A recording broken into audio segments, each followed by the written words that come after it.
Hey guys, today we are talking about dopamine menus, what it is, how to make one, and how to use your own.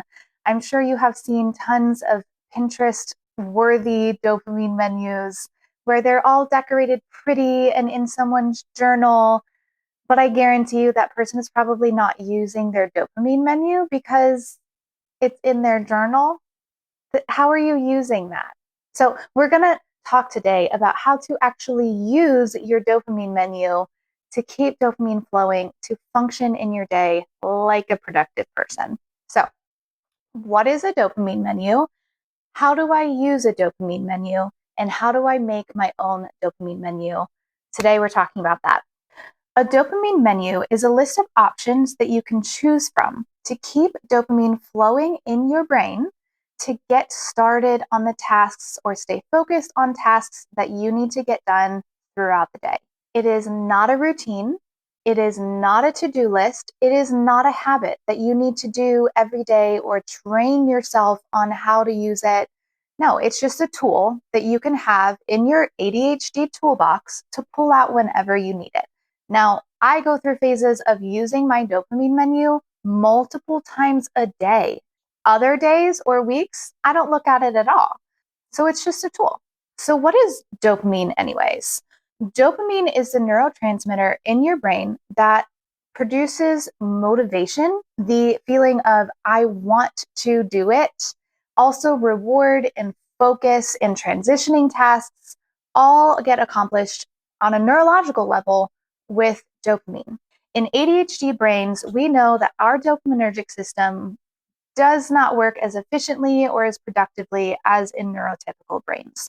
So, this makes it very difficult for ADHDers to do the tasks that normally dopamine would be helping with, such as starting a task, feeling motivated to do a task, staying focused on a task long enough to get it done, or transitioning out of that task into something else. This might look like staring into space or pacing around and not actually doing anything, or just laying on the couch for hours and thinking, I really need to get up. I really should get up. I really should get up. I really need to get up,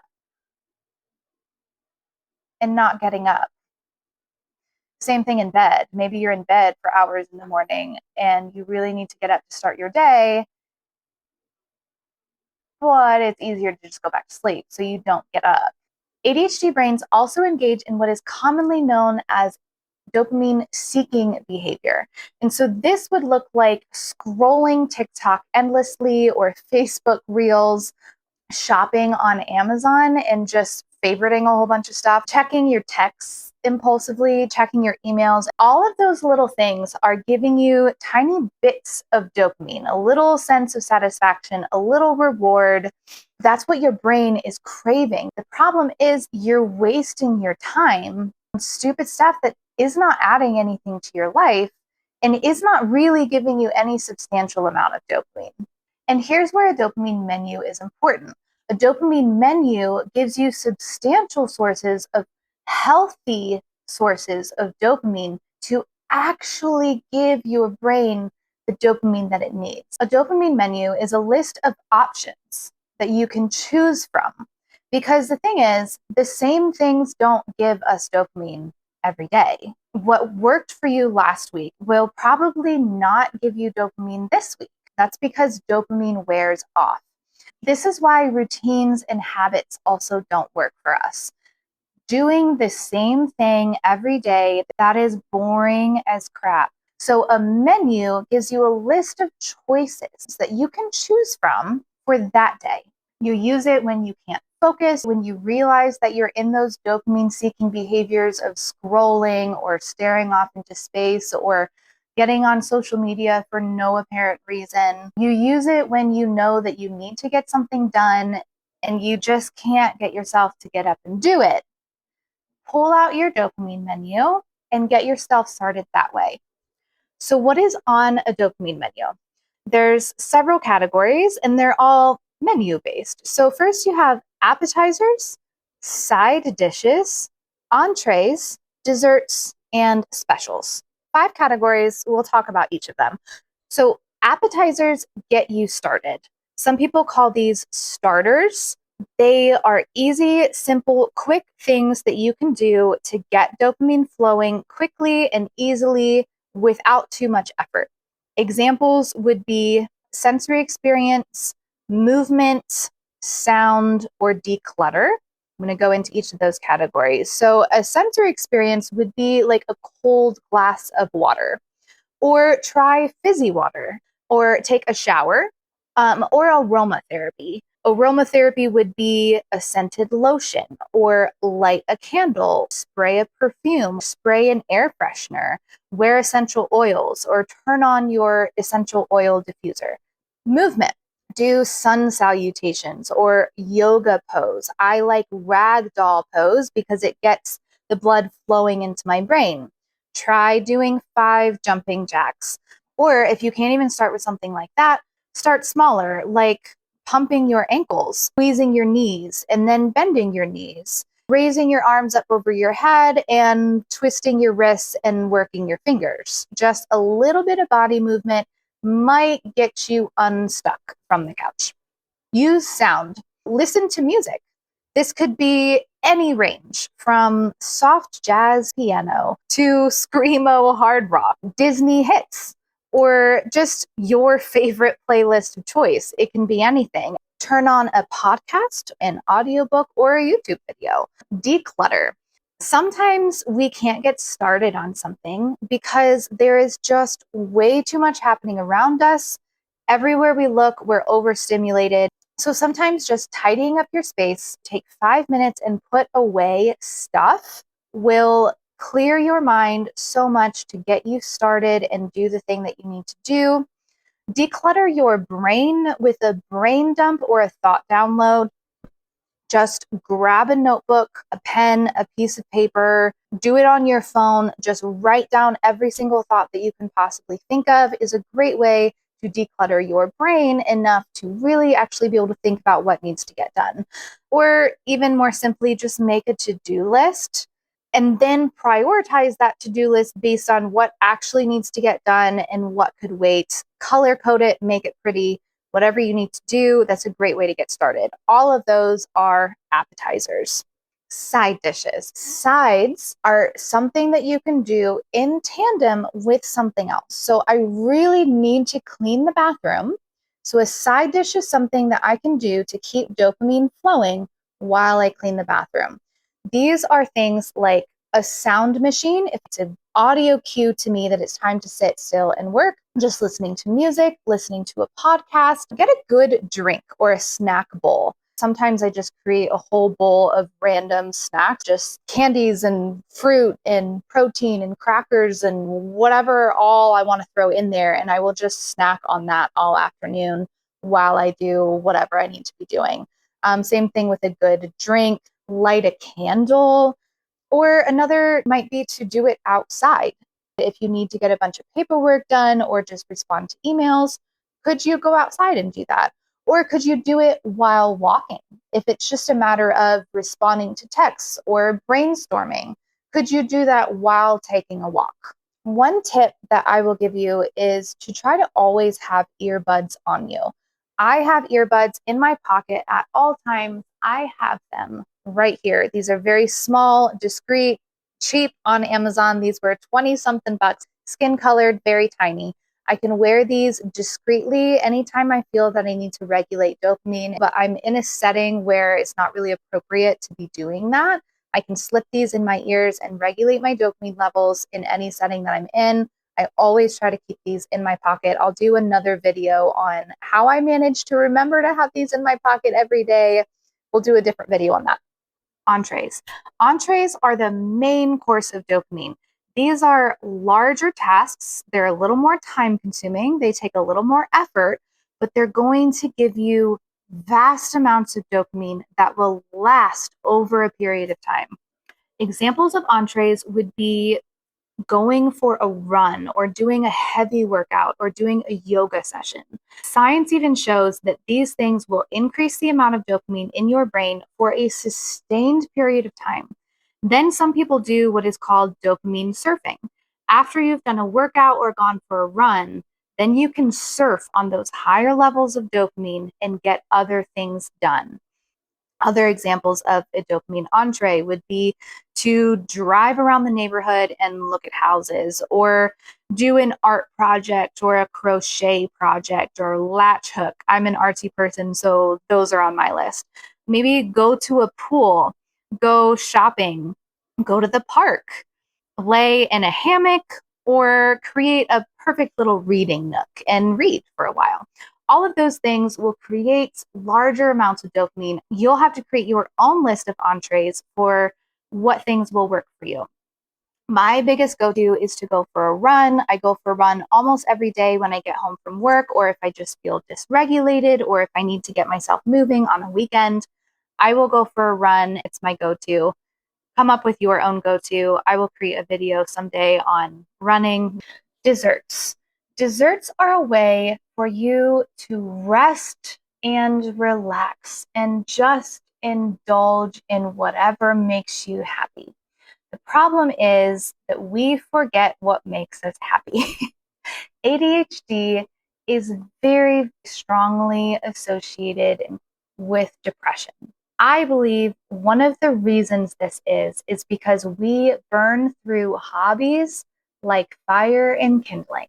What we're into one week, we're not into the next week. We get into a project that we're really excited about. 2 months later, we're bored of that project. It's like we are constantly having to come up with new things to get excited about, new things to be interested in. And at some point, we run out of things to be interested in. And it's hard to remember what we might be interested in. I can't tell you how many times I've discovered a new TV show that I'm really into. Then life gets busy and I stop watching TV for a little while. And then, like a month later, I'm like, oh, yeah, I really enjoyed watching that show. I totally forgot that it exists. Out of sight, out of mind. We forget what things we like to freaking do. This is where a dessert menu comes in. In your dessert section on your dopamine menu, you are going to put the things that you enjoy so that when you get home from work after a long, crazy day and you sit on the couch and you think, oh, I just want to relax. And then your brain goes completely blank and you can't think of anything that you want to do. Big problem with ADHD. At least for me, this happens to me all the time. So on my dessert menu, I have playing Mario Kart, playing a video game, playing a phone game, which, by the way, is okay. It is okay to just play games on your phone. Now, these are desserts. Everyone knows you shouldn't start your day with a dessert. You also shouldn't indulge in desserts all the time, all day. Playing a phone game, that is okay. Taking a bath, reading a book, watching a YouTube video, watching a show, or an anime. There is a whole world of anime shows out there. If you haven't gotten into anime, if you're thinking to yourself, I have run out of TV shows that I like, check out anime. There's a whole world out there. Or an art project. Just do something that makes you happy. Create your own list. Specials. Specials are something that could be seasonal. They take a little bit of pre-planning, some money. They put things on your calendar to look forward to in the future. An example of a special could be going to a comedy show or a Broadway show, going on a weekend trip, or something smaller like planning to go to a pottery class or a painting class or a cooking class. So a special is something that takes pre-planning. It takes a little bit of money. You don't do these things all the time, but you put them on your calendar to look forward to them in the future. And that way it's giving you that constant little flow of dopamine of looking forward to that thing in the future. And then a story afterwards, once you've done it, it makes you feel like you're living life worth living. So how do you use a dopamine menu? First of all, have it on you. My biggest recommendation is to just have it on your phone. I know there's pros and cons to having things on your phone, but the thing is, if it's on your phone, you will probably have it accessible. Maybe put it in your purse or your wallet. But even then, if you're at home sitting on the couch, you probably don't have your wallet on you. Have it on your phone. You can get to it at any point. I cannot tell you how many videos or reels I've seen of people creating their dopamine menus, and they make it so pretty and decorated and on this whiteboard on the wall in their house or in this beautiful journal that they have. But what are you going to do when you're out running errands in your day and you run out of dopamine and you're running out of motivation and you just can't keep yourself going? And your dopamine menu, which you have prepared for this exact moment in time, is at home. That is useless to you. So, if you're going to use a dopamine menu, have it accessible on you. I have mine on my phone. Mine is not decorated. It is not pretty. It is just a bullet point list of items in my notes app, and it works for me. Second, I recommend keeping it digital. This is because you may need to edit it and change it as you go along. What gives us dopamine one month may not give us dopamine the next month. We may come up with new ideas and new strategies of things that we could use as appetizers or side dishes. That's fine. Keep it digital so that you can easily edit your dopamine menu so that it can evolve with you and it remains relevant in your life. So, main takeaways. Number one, create for yourself your own dopamine menu. Two, have it on you. Do not put it on paper in your journal or your planner that sits on your counter or your nightstand or a whiteboard on your wall. Unless you're also going to have a picture of it or something, have an easy way to edit it and change it so that it can evolve with you so that it doesn't become irrelevant to you 2 months from now. Appetizers are instant things that you can do just to get dopamine flowing, just to get started. A side dish is something that you can do parallel with another task to keep dopamine flowing while you get something done. An entree is for a weekend or a day when you don't have other things going on or when you've gotten home from work. Get out there, choose an entree, and then dopamine surf after that and get tons of things done. Desserts are so that you can enjoy life and indulge and just rest. Specials are things that you can put on the calendar to look forward to in the future. So, let me know what is on your dopamine menu. Let me know if you have any ideas or thoughts on where you could keep your dopamine menu, if not on your phone. I would love to hear your ideas. I would love to hear what's on your menus. Reach out to me. My email is shelby@adhd-daily.com. These are some of the first videos I've ever made. I've got more videos to come, so stay tuned. I am so distracted now. Can you go take a nap, please? Don't do that. Don't do that. I just touched my mic. Sorry.